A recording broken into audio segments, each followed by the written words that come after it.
উন্নয়ন সংগঠনের ব্যবস্থাপনা ও কর্মীদের দক্ষতা উন্নয়ন শীর্ষক প্রশিক্ষণ কোর্সের চতুর্থ ব্যাচের আজকে চতুর্থ দিন। Good afternoon. আমি যমুনা ব্যাচের প্রতিনিধি হিসাবে আমার সংগঠনের আজকে যে প্রতিপাদ্য বিষয়টা ছিল সেটা হচ্ছে প্রতিবন্ধীদের জীবনমান উন্নয়নে স্বেচ্ছাসেবী সংগঠনের ভূমিকা। ভূমিকা বলার আগে আমি কিছু কথা বলতে চাই। গণপ্রজাতন্ত্রী বাংলাদেশ সরকারের সংবিধানের 27 নং অনুচ্ছেদে বলা আছে, সকল নাগরিক আইনের দৃষ্টিতে সমান এবং আইনের সমান আশ্রয় লাভের অধিকারী। 28 নং অনুচ্ছেদে আরও বলা আছে, কেউ ধর্ম, বর্ণ, গোষ্ঠী, নারী পুরুষ ভেদে বা জন্মস্থানের কারণে কোনো নাগরিকের প্রতি রাষ্ট্র বৈষম্য প্রদর্শন করবে না। উপরের উল্লেখিত দুইটি অনুচ্ছেদ ছাড়া সংবিধানের মৌলিক অধিকার অনুচ্ছেদে আরও কিছু মৌলিক অধিকারের কথা বলা আছে। রাষ্ট্রের নাগরিক হিসাবে প্রতিবন্ধী ব্যক্তি বা অপ্রতিবন্ধী ব্যক্তির ন্যায় সমান অধিকার ভোগ করবে। আমার যে আজকে প্রতিবন্ধীদের জীবন উন্নয়নের স্বেচ্ছা সংগঠনের যে ভূমিকা, সে ভূমিকার ইয়েতে আমরা কিছু এখানে পয়েন্ট যাচাই করেছি। সেই যাচাই পয়েন্টগুলো আমাদের মধ্যে আমি উপস্থাপন করব। 1 নম্বর যে আমরা বলেছি যে প্রতিবন্ধী চিহ্নিতকরণ এবং তালিকা প্রণয়ন।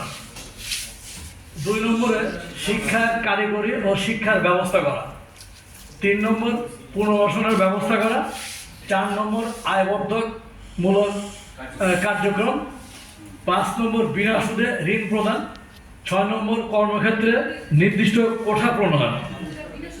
7 নম্বর যোগাযোগ ও যাতায়াতের ক্ষেত্রে বিশেষ কোঠা রাখা।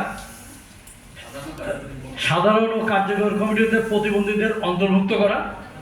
সামাজিক নিরাপত্তার ক্ষেত্রে মর্যাদা দেওয়া। কর্মসংস্থানের ব্যবস্থা করা। সহায়ক উপকরণ প্রদান। সহায়ক উপকরণ প্রদান যেরকম একটা শারীরিক প্রতিবন্ধীর, তার একটা হুইল চেয়ার লাগলো, মানে ক্রাচ লাগলো, বা তার ফিজিওথেরাপি লাগতে পারে, এইগুলো সহায়ক অবস্থা। আচ্ছা, তারপর তার চিত্ত বিনোদনের ব্যবস্থা করা। তারপর বৃত্তিমূলক প্রশিক্ষণের ব্যবস্থা করা।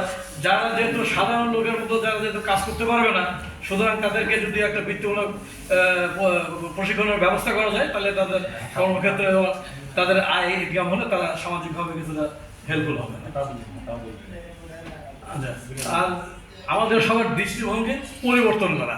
একজন শারীরিক বা মানসিক প্রতিবন্ধী হলো যে তাকে যে আমরা বাঁকা চোখে দেখবো, সেখানে সরকারের অনুচ্ছেদে বলা আছে যে আমরা কখনোই এই জিনিসগুলো আমরা অন্য দৃষ্টিতে দেখবো না।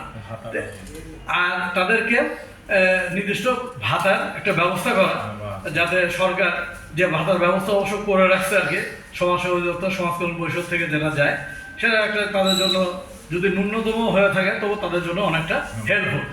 তো এই হচ্ছে আমাদের প্রতিবন্ধী জীবন উন্নয়নের স্বেচ্ছা সংগঠনের গুটি কয়েক আমরা ফাইন্ড আউট করতে পেরেছি যমুনার পক্ষ থেকে। আপনাদেরকে ধন্যবাদ। কারোর কোনো প্রশ্ন থাকলে আমার বলতে পারেন।